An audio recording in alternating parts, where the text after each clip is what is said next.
Pembacaan firman Tuhan hari ini pasal 13 sampai 14. Dosa dan penderitaan. Pada waktu itu datanglah kepada Yesus beberapa orang membawa kabar tentang orang-orang Galilea yang darahnya dicampurkan Pilatus dengan darah korban yang mereka persembahkan. Yesus membawa mereka, "Sang kamu orang-orang Galilea ini lebih besar dosanya daripada dosa semua orang Galilea yang lain, karena mereka mengalami nasib itu. Tidak kataku kepadamu, tetapi jikalau kamu tidak bertobat, kamu semua akan binasa atas cara demikian. Atau sangkamu ke-18 orang yang mati ditimpa menara dekat Siloam lebih besar kesalahannya daripada kesalahan semua orang lain yang diam di Yerusalem? Tidak kataku kepadamu, tetapi jikalau kamu tidak bertobat, kamu semua akan binasa atas cara demikian." Perumpamaan tentang pohon ara yang tidak berbuah. Lalu Yesus mengatakan perumpamaan ini. Seorang mempunyai pohon ara yang tumbuh di kebun anggurnya, dan ia datang untuk mencari buah pada pohon itu, tetapi ia tidak menemukannya. Lalu ia berkata kepada pengurus kebun anggur itu, "Sudah 3 tahun aku datang mencari buah pada pohon ara ini, dan aku tidak menemukannya. Tebanglah pohon ini, untuk apa ia hidup di tanah ini dengan percuma?" Jawab orang itu, "Tuan, biarkanlah dia tumbuh tahun ini lagi. Aku akan mencangkul tanah sekelilingnya dan memberi pupuk kepadanya. Mungkin tahun depan ia berbuah, jika tidak tebanglah dia." Menyembuhkan orang sakit pada hari Sabat. Pada suatu kali Yesus sedang mengajar dalam salah satu rumah ibadat pada hari Sabat. Di situ ada seorang perempuan yang telah 18 tahun dirasuk roh, sehingga ia sakit sampai bungkuk punggungnya dan tidak dapat berdiri lagi dengan tegak. Ketika Yesus melihat perempuan itu, ia memanggil dia dan berkata kepadanya, "Hai ibu, penyakitmu telah sembuh." Lalu ia meletakkan tangannya atas perempuan itu. Dan seketika itu juga berdirilah perempuan itu dan memuliakan Allah. Tetapi kepala rumah ibadat gusar karena Yesus menyembuhkan orang pada hari Sabat. Lalu ia berkata kepada orang banyak, "Ada 6 hari untuk bekerja. Karena itu datanglah pada salah satu hari itu untuk disembuhkan dan jangan pada hari Sabat." Tetapi Tuhan menjawab dia katanya, "Hai orang-orang munafik, bukankah setiap orang di antaramu melepaskan lembunya atau keledainya pada hari Sabat dari kandangnya dan membawanya ke tempat minuman? Bukankah perempuan ini yang sudah 18 tahun diikat oleh iblis harus dilepaskan dari ikatannya itu? Karena ia adalah keturunan Abraham." Dan waktu ia berkata demikian, semua lawannya merasa malu dan semua orang banyak bersukacita karena segala perkara mulia yang telah dilakukannya. Perumpamaan tentang biji sesawi dan ragi. Maka kata Yesus, "Seumpama apakah hal kerajaan Allah, dan dengan apakah aku akan mengumpamakannya? Ia seumpama biji sesawi yang diambil dan ditaburkan orang di kebunnya. Biji itu tumbuh dan menjadi pohon, dan burung-burung di udara bersarang pada cabangnya." Dan ia berkata lagi, dengan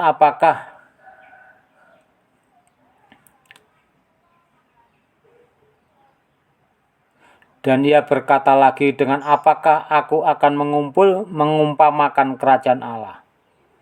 Ia seumpama ragi yang diambil seorang perempuan dan diadukkan ke dalam tepung terigu 3 sukat sampai khamir seluruhnya. Siapa yang diselamatkan? Kemudian Yesus berjalan keliling dari kota ke kota dan dari desa ke desa, sambil mengajar dan meneruskan perjalanannya ke Yerusalem. Dan ada seorang yang berkata kepadanya, "Tuhan, sedikit sajakah orang yang diselamatkan?" Jawab Yesus kepada orang di situ, "Berjuanglah untuk masuk melalui pintu yang sesak itu. Sebab aku berkata kepadamu, banyak orang akan berusaha untuk masuk tetapi tidak akan dapat. Jika tuan rumah telah bangkit dan telah menutup pintu, kamu akan berdiri di luar dan mengetuk-ngetuk pintu sambil berkata, 'Tuan, bukakanlah kami pintu,' dan ia akan menjawab dan berkata kepadamu, 'Aku tidak tahu dari mana kamu datang.' Maka kamu akan berkata, 'Kami telah makan dan minum di hadapanmu dan engkau telah mengajar di jalan-jalan kota kami.' Tetapi ia akan berkata kepadamu, 'Aku tidak tahu dari mana kamu datang. Nyahlah dari hadapanku, hai kamu sekalian melakukan kejahatan.' Di sana akan terdapat ratap dan kertak gigi apabila kamu akan melihat Abraham dan Ishak dan Yakub dan semua nabi di dalam kerajaan Allah. Tetapi kamu sendiri dicampakkan keluar, dan orang akan datang dari timur dan barat dan dari utara dan selatan, dan mereka akan duduk makan di dalam kerajaan Allah. Dan sesungguhnya ada orang yang terakhir yang akan menjadi orang yang terdahulu, dan ada orang yang terdahulu yang akan menjadi yang terakhir." Yesus harus mati di Yerusalem. Keluhan terhadap Yerusalem. Pada waktu itu datanglah beberapa orang Farisi dan berkata kepada Yesus, "Pergilah, tinggalkanlah tempat ini, karena Herodes hendak membunuh engkau." Jawab Yesus kepada mereka, "Pergilah dan katakanlah kepada serigala itu, Aku mengusir setan dan menyembuhkan orang pada hari ini, dan besok dan pada hari yang ketiga aku akan selesai. Tetapi hari ini dan besok dan lusa aku harus meneruskan perjalananku. Sebab tidaklah semestinya seorang nabi dibunuh kalau tidak di Yerusalem. Yerusalem, Yerusalem, engkau yang membunuh nabi-nabi dan melempari dengan batu orang yang diutus kepadamu. Berkali-kali aku rindu mengumpulkan anak-anakmu, sama seperti induk ayam mengumpulkan anak-anaknya di bawah sayapnya. Tetapi kamu tidak mau. Sesungguhnya rumahmu ini akan ditinggalkan dan menjadi sunyi. Tetapi aku berkata kepadamu, kamu tidak akan melihat aku lagi, hingga pada saat kamu berkata, diberkatilah dia yang datang dalam nama Tuhan." Lukas pasal yang ke-14.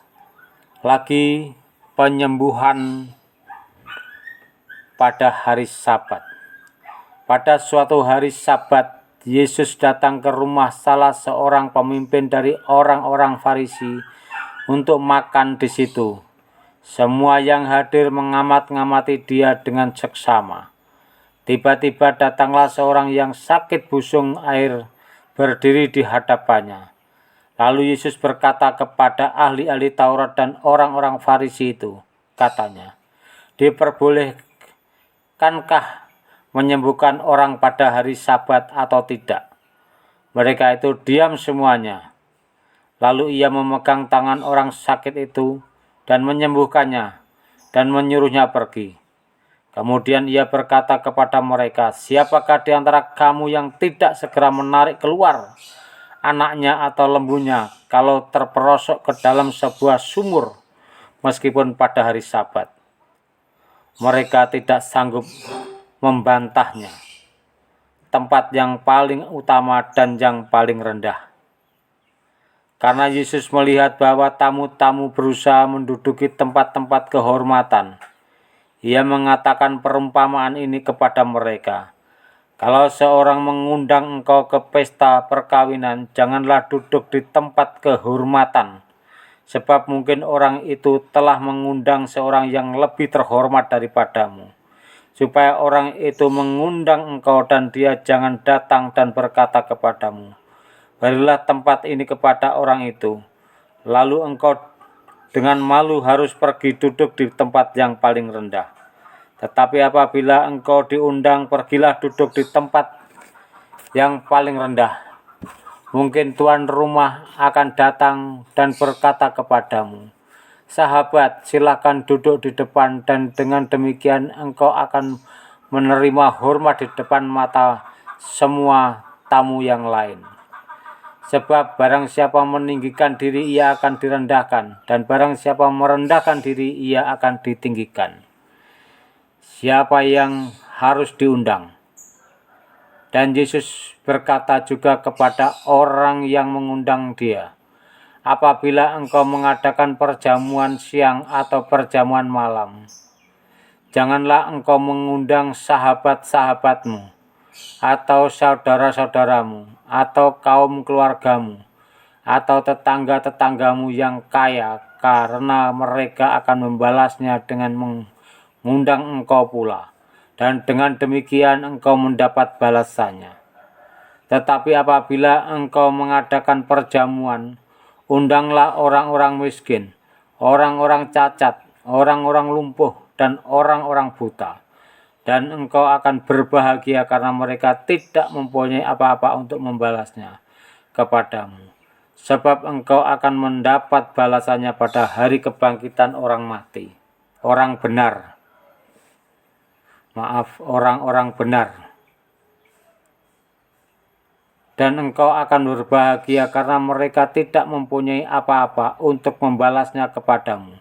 Sebab engkau akan mendapat balasannya pada hari kebangkitan orang-orang benar. Perumpamaan tentang orang-orang yang berdolih.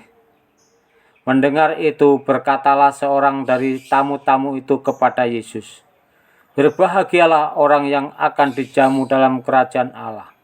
Tetapi Yesus berkata kepadanya, ada seorang mengadakan perjamuan besar dan ia mengundang banyak orang.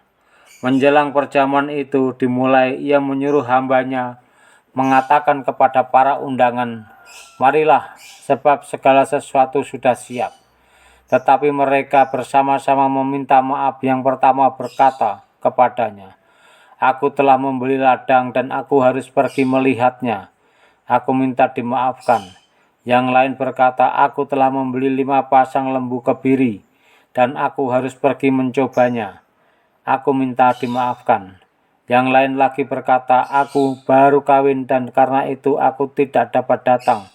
Maka kembalilah hamba itu dan menyampaikan semuanya itu kepada tuannya. Lalu murkalah tuan rumah itu dan berkata kepada hambanya, pergilah dengan segera ke segala jalan dan lorong kota, dan bawalah kemari orang-orang miskin, dan orang-orang cacat, dan orang-orang buta, dan orang-orang lumpuh. Kemudian hamba itu melaporkan Tuhan apa yang Tuhan perintahkan itu sudah dilaksanakan. Tetapi sekalipun demikian masih ada tempat.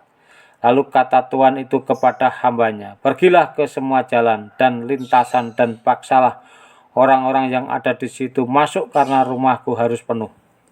Sebab aku berkata kepadamu, tidak ada seorang pun dari orang-orang yang telah diundang itu akan menikmati jamuanku.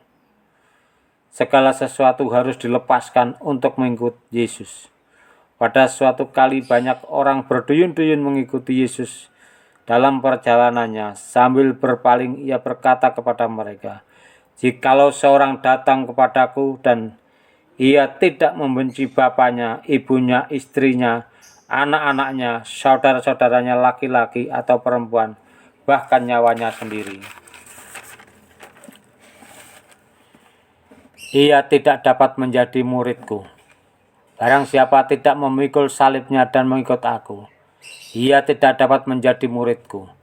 Sebab siapakah di antara kamu yang kalau mau mendirikan sebuah menara, tidak duduk dahulu membuat anggaran biayanya, kalau cukup uangnya untuk menyelesaikan pekerjaan itu, supaya jikalau ia sudah meletakkan dasarnya dan tidak dapat menyelesaikannya, jangan-jangan semua orang yang melihatnya mengejek dia, sambil berkata, orang itu mulai mendirikan tetapi ia tidak sanggup menyelesaikannya.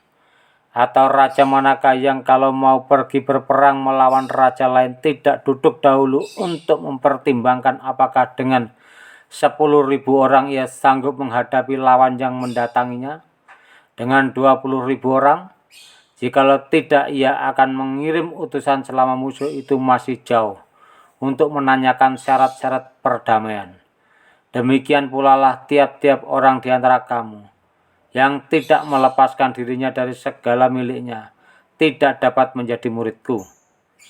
Garam memang baik, tetapi jika garam juga menjadi tawar, dengan apakah ia diasinkan? Tidak ada lagi gunanya, baik untuk ladang maupun untuk kubuk, dan orang membuangnya saja. Siapa mempunyai telinga untuk mendengar, hendaklah ia mendengar. Haleluya. Amin.